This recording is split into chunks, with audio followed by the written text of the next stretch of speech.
Sócrates, habiendo entendido el contexto en el que aparece, tiene algunas particularidades que hacen que se oponga a los sofistas. Por ejemplo, que no cobraba por sus enseñanzas.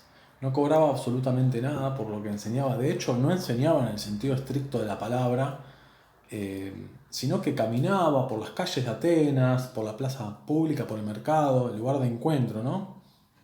Y dialogaba con los que serían sus alumnos, que no eran alumnos en el sentido estricto de la palabra, porque no era un profesor, ahora vamos a ver por qué, sino que eran sus seguidores. Tenía pocos seguidores, pero muy fieles. Uno de ellos es Platón, ya sabemos que es el que escribe, una de las personas que escribe sobre Sócrates y gracias al cual sabemos todo lo que sabemos de Sócrates, porque, como algunos sabrán, Sócrates no escribió absolutamente nada. A diferencia de los presocráticos, de los que algunos fragmentos nos han llegado y mucho no nos llegó porque se perdió, de Sócrates no es que no nos haya llegado nada, sino que sabemos que él no quiso escribir. Aparentemente pensaba que a la verdad se podía llegar en el diálogo porque en ese intercambio uno podía refutar lo que decía el interlocutor, entonces llegar a acercarnos cada vez más a la verdad, a esa verdad que él creía existente. No escribió absolutamente nada, entonces no tenemos registro escrito de él con su firma, pero sí sabemos que existió porque no fue Platón el único que escribió sobre él, sino que escribieron al menos otras dos o tres personas. Podríamos decir Genofonte, que es un historiador, escribe sobre Sócrates de manera diferente como lo hace Platón, porque Platón lo admiraba a su maestro, Genofonte no lo quería tanto. Aristófanes era un comediante que escribía comedias, una especie de stand-up de hoy. Y aparece Sócrates en alguna. También Aristóteles habla de Sócrates, pero bueno, Aristóteles es alumno de Platón, por lo cual podría seguir la tradición platónica. Lo que es seguro que estos tres personajes, Aristófanes, Genofonte y Platón, escriben sobre Sócrates. Hay algunas diferencias en sus escritos, por lo tanto, los historiadores presuponen la existencia de un Sócrates histórico. Lo que nos podemos preguntar es cómo era, si era efectivamente como lo contó Platón o como lo contó Genofonte, que es ligeramente distinto. En el fondo no importa mucho esa pregunta, ¿no? Seguramente no era como ninguno lo contó, sino que era de otra manera, o no sé. Bueno, no cobraba por sus enseñanzas. Lo que sabemos lo sabemos por lo que escribieron de él. Y lo que hacía básicamente era dialogar con aquellos que se decían a sí mismos sabios. Aparentemente esto lo hacía porque recibió una especie de misión de los dioses. Un amigo de Sócrates, Querefonte, parece que va a consultar al oráculo de Apolo, ubicado en Delfos, y que eran unos intermediarios, había unas pitonisas en una cueva, eran unos intermediarios que podían hablar con los dioses. Ustedes me dirán, bueno, pero no, los dioses no era que ya habían sido cuestionados por los presocráticos. Todavía circulaba en el ambiente, no es de un día para el otro, son transiciones que ocurren en las creencias en una sociedad determinada. En ese momento todavía tenía cierta fuerza, cierto peso la mitología. De hecho se definían ciertas cuestiones legales en los juicios a una persona por por citas de mitos y demás. Parece que Querefonte, este amigo de Sócrates, va a consultar al oráculo de Apolo en Delfos y le pregunta ¿quién es el más sabio de toda Atenas? Y la respuesta del oráculo, aparentemente, podemos desconfiar, es que Sócrates es el más sabio de toda Atenas. Cuando Querefonte le dice eso a Sócrates, Sócrates dice, pero yo soy el más sabio. Habiendo tantos sofos, tantos sofistas, tantos que se creen sabios, tantos políticos oradores en los tribunales, si yo solo sé que no sé nada. Y ahí aparece una de las frases más famosas de la historia de la filosofía, la frase más famosa atribuida a Sócrates, atribuida por Platón, Eh, no literalmente, esa es una de las frases que se repiten y que cuando uno la busca en los textos no está literalmente así, pero aparentemente dijo algo así como solo sé que no sé nada. O sea, Sócrates se reconocía a sí mismo no ser el más sabio, pero si los dioses habían dicho eso, algo de razón tenían que tener, porque los dioses no se pueden equivocar.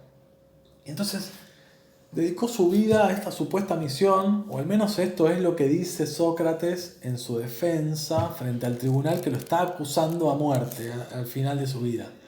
Dedicó su vida a la misión de tratar de comprender por qué Apolo, eh, no cualquier dios, sino Apolo, uno de los favoritos de Zeus, había dicho que él era el más sabio.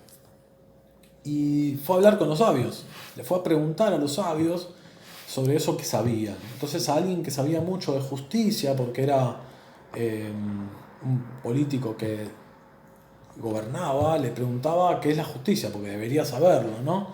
Y cuando el interlocutor de Sócrates le respondía, Sócrates le buscaba la vuelta para hacerlo entrar en un error.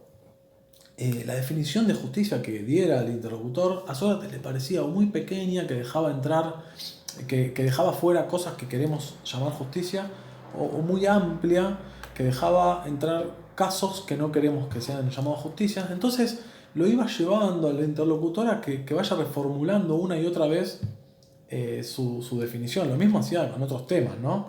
Con el amor, con el conocimiento, con la virtud, etcétera. Pareciera que los interlocutores de Sócrates se cansaban en un momento, decían, bueno, basta, Sócrates. No, nunca llegaban a una respuesta clara, precisa, no llegaban a la verdad que Sócrates creía que existía. Esto es muy importante que aclararlo. ¿Sí? Sócrates estaba convencido de que existía esa definición eh, verdadera sobre esos conceptos. Pero no llegaban en el diálogo. Tal vez se acercaban y por ahí lo que Sócrates consideraba era que su trabajo no era decir, por eso no era profesor y sus alumnos no eran alumnos, ni él transmitía verdades, ni, ni transmitía una doctrina.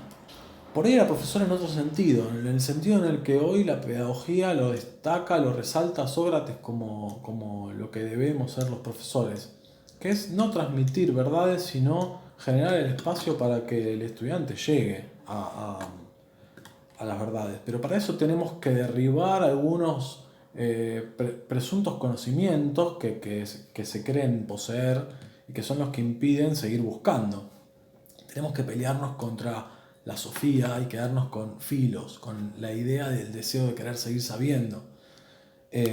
Por eso Sócrates decía que lo que él hacía era una actividad similar a la que hacía su madre, que era partera, ¿no? Era alguien que ayudaba a otros a parir, no era ella la que tenía los hijos.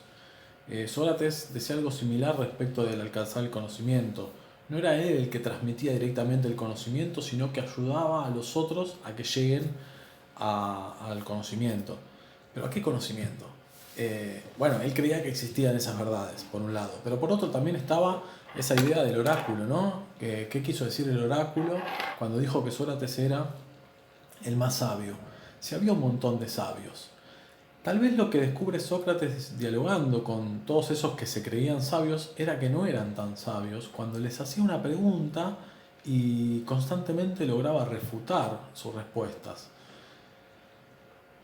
Esta idea se la conoce como retórica o refutación. Es la idea de que a cada una de las definiciones que daban los interlocutores, Sócrates le encontraba alguna falencia. Y de hecho, Sócrates parecía estar más preocupado por encontrar esa falencia que por transmitir él una verdad. Por lo menos así lo hacía ver con esta otra característica que se conoce a la forma de hablar de Sócrates, que es la ironía. La ironía socrática era esta forma de hablar haciéndose pasar por ignorante, por lo menos haciéndose pasar mucho más de lo que lo era.